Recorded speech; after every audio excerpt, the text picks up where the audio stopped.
Kyrie Irving made news recently for choosing to no longer, at least for the time being, play basketball because he didn't want to comply with the vaccine mandate that they had. And a rally in support of him developed recently. We've got some video for you.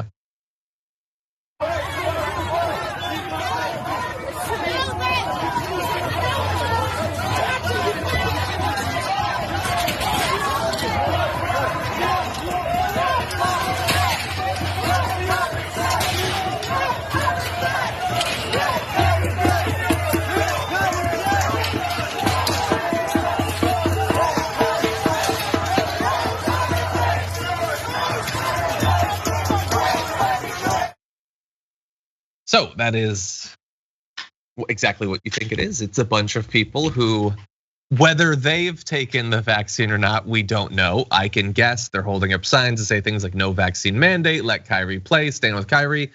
They want him to be able to play. They don't want him to have to comply with the rules that everyone else does. They just want to see him play.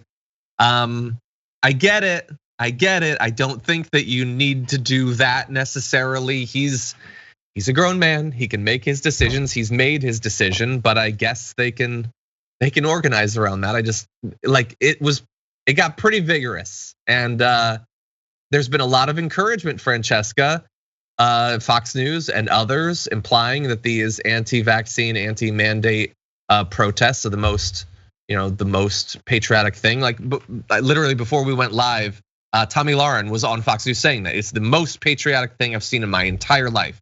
Wow. These people fighting against the mandate. So what if it's the most patriotic thing? What do? Do you just hold your sign and nothing happens and you're just cool with that because that's America? You can try and maybe sometimes you fail, or do you get a little bit rowdy? Perhaps do you cause a building to be locked down?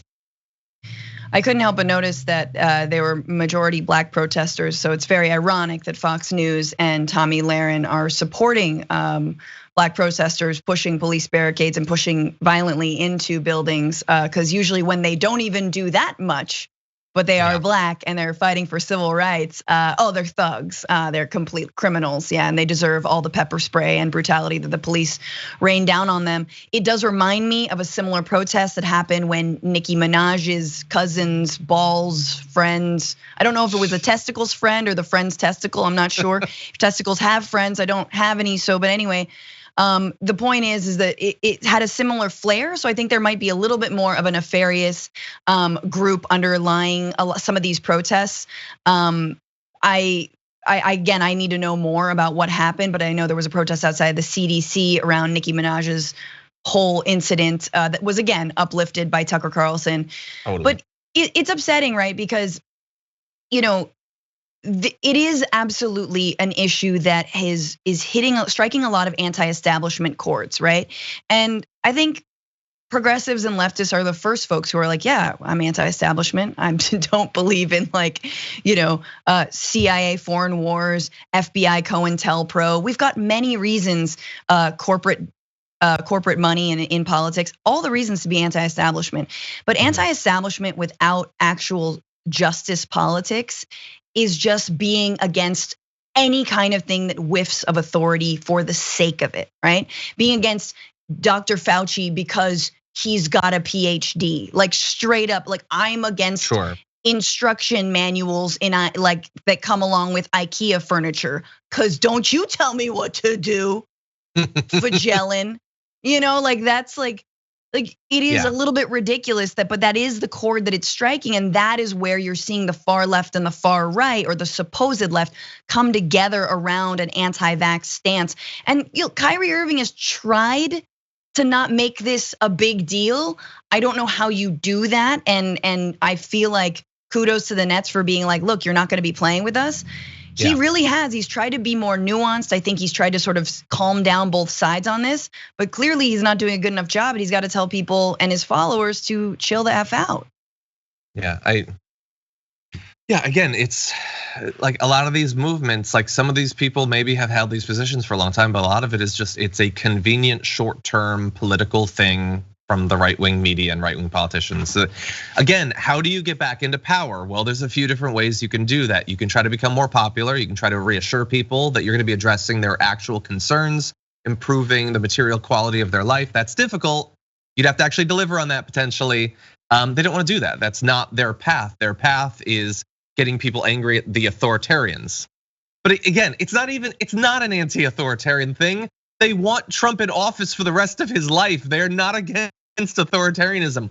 This is not anti-establishment truly. They're gonna put the Republican establishment back into power with Trump as its head. This is an anti-society movement. That's all it is. There are some people who want us to have a society and they're against that, okay? Like we protest the establishment because they're stopping us from having a society that actually values everyone, that cares about the quality of their life. We want to replace it with one that makes our society stronger, more equitable. They are just against that. They're against any obligation, anything that would improve someone else's life. And so that's what we're seeing here.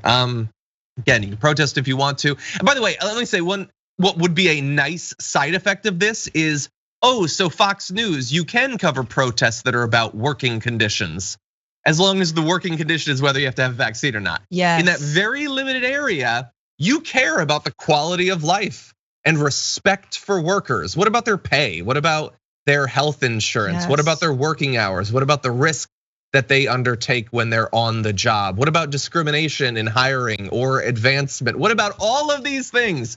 Are those potentially also working conditions that you can care about? Because I guarantee if those same protesters put down their Kyrie Irving signs and picked up minimum wage signs or overtime compensation signs, those cameras would turn off real goddamn fast. 100%.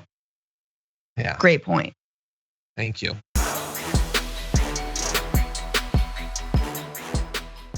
For more political news breakdowns, interviews, stories of activism, and me trying my hardest to care about the occasional big celebrity news story, subscribe to our YouTube channel at youtube.com/The Damage Report. And you can ring the bell wherever it is so you don't miss anything.